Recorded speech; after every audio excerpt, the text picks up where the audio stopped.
ઉત્તરાયણ પર્વને ધ્યાનમાં રાખી સુરત ટ્રાફિક વિભાગની ટીમ અલગ મોડ પર આવી છે। ત્યારે સુરત ટ્રાફિક વિભાગની ટીમ દ્વારા વાહન ચાલકોને ગાડીઓ પર તાર બાંધી સેફટી રાખવા જણાવ્યું છે।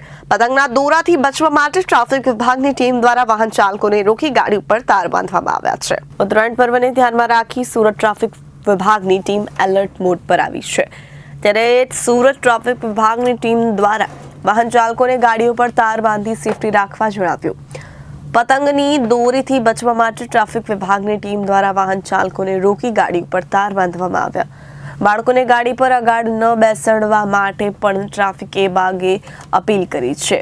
સુરત શહેરના પોલીસ કમિશનર શ્રી અનુપમસિંહ ગેહલોત સાહેબનાઓએ ખાસ સૂચના કરેલી કે આગામી દિવસોમાં ઉત્તરાયણનો તહેવાર આવી રહેલો છે અને ઘણી વખત બાઇક ચાલકોને દોરીથી નુકસાન થાય છે અથવા તો ઇન્જરી થાય છે, ગળા કપાવવાની પણ ઘટના બને છે।